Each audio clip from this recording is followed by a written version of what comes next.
ई lecture की श्रृंखला में हम पिछली क्लास में sp3 संस्करण पढ़ रहे थे। हमने पिछली क्लास में पढ़ा कि sp3 संस्करण 4 प्रकार का होता है।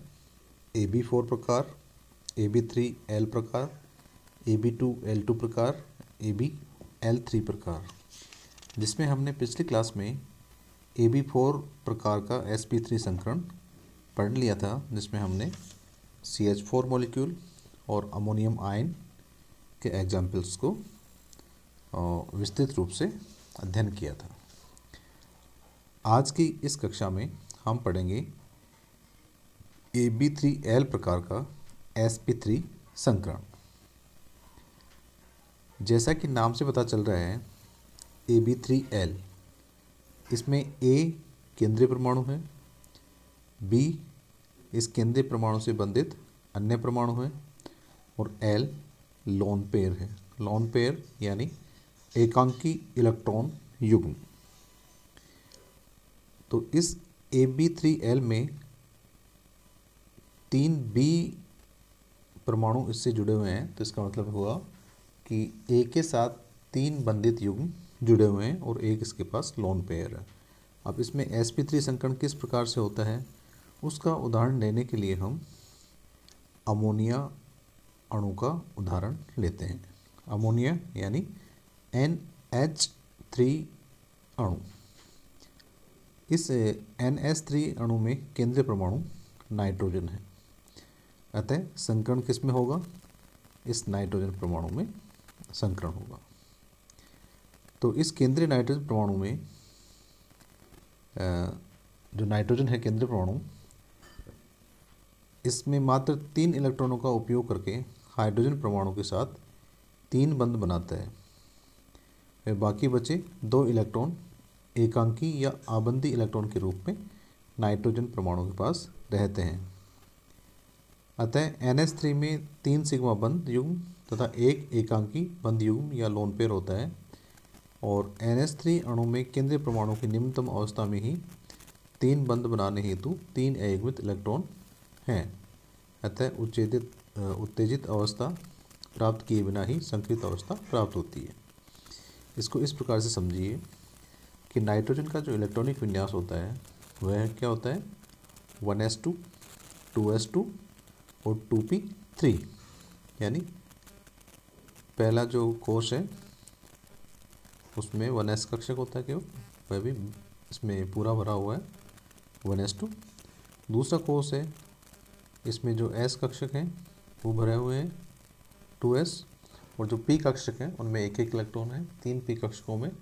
तो ये इसकी अर्धपूरित अवस्था होती है।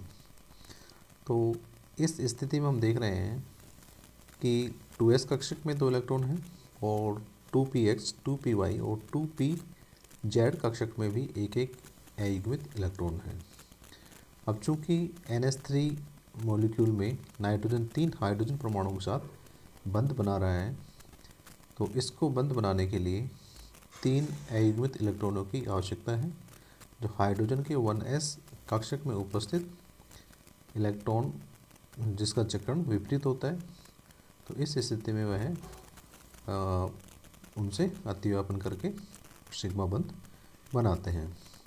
कहने से तात्पर्य यह है कि नाइट्रोजन को हाइड्रोजन 3 हाइड्रोजन के साथ 3 सिग्मा बंध बनाने के लिए 3 अयुग्मित इलेक्ट्रॉनों की आवश्यकता होती है, जो इसके पास इसकी निम्न अवस्था में ही उपस्थित होते हैं।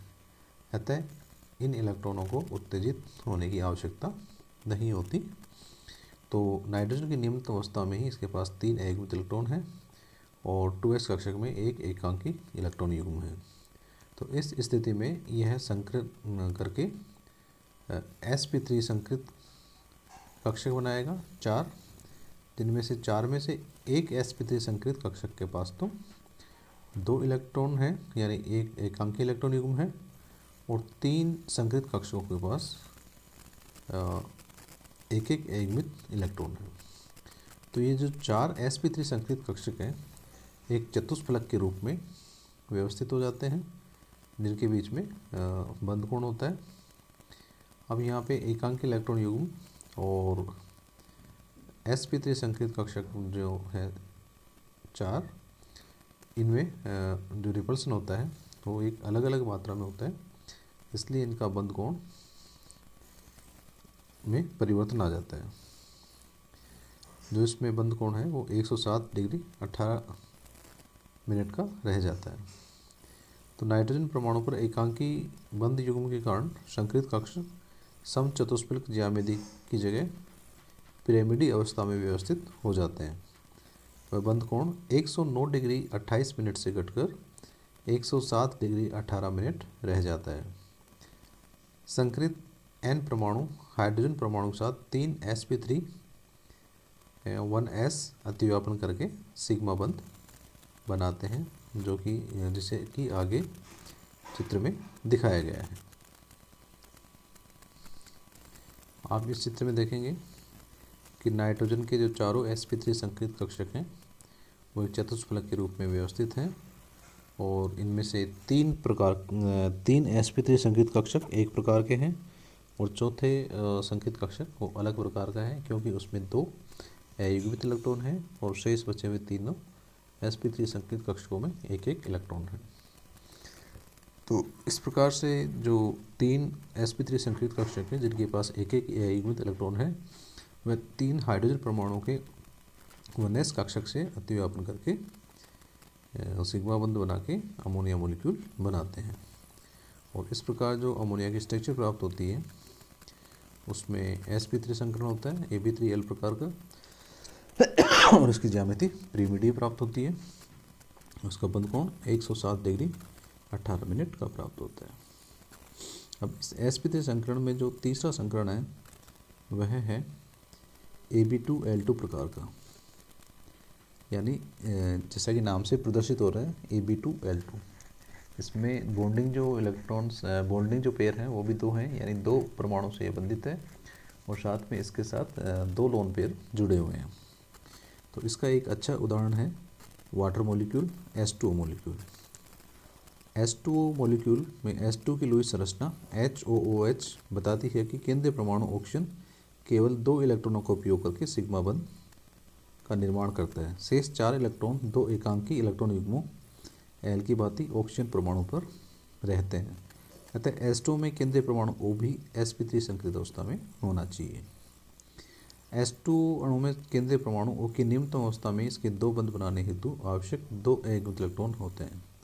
अतः उत्तेजित अवस्था प्राप्त किए बिना एकांकी इलेक्ट्रॉन युग्म L की उपस्थिति के कारण ज्यामिति चतुष्फलकीय से विकृत होकर V या कोणीय आकृति को प्राप्त करती है तथा बंध कोण 109 डिग्री 28 मिनट से घटकर 104 डिग्री 30 मिनट रह जाता है। आप इसको इस तरह से समझेंगे कि H2 मॉलिक्यूल में जो सेंट्रल एटम है या केंद्रीय परमाणु है वह है ऑक्सीजन। तो संकरण भी किस में होगा? ऑक्सीजन में। तो ऑक्सीजन इसमें हाइड्रोजन परमाणु के साथ बंध बना रहा है, 2 हाइड्रोजन परमाणु के साथ बंध बना रहा है। तो इसमें 2 अयुग्मित इलेक्ट्रॉन होने चाहिए। और ऑक्सीजन के इलेक्ट्रॉनिक विन्यास से हम देखें तो ऑक्सीजन की निम्नतम अवस्था में इसका इलेक्ट्रॉनिक विन्यास है 1s2 2s2 2p4। तो 1s कक्षक पूर्णतः भरा हुआ है, 2s कक्षक पूर्णतः भरा हुआ है, इसमें 2 इलेक्ट्रॉन हैं, और 2px कक्षक में 2 इलेक्ट्रॉन हैं, py में 1 इलेक्ट्रॉन है और pz कक्षक में भी 1 इलेक्ट्रॉन है।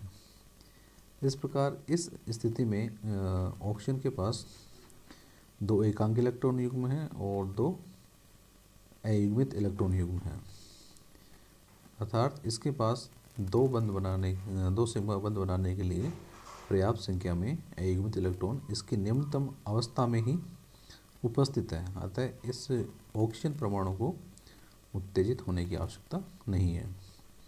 इस प्रकार ये 4 जो कक्षक हैं ऑक्सीजन परमाणु के, ये आपस में संकरण करके अपनी ऊर्जाओं का पुनर्वितरण करके 4 ही नए समान आकृति के समान ज्यामिति के sp3 संकृत कक्षक बनाते हैं।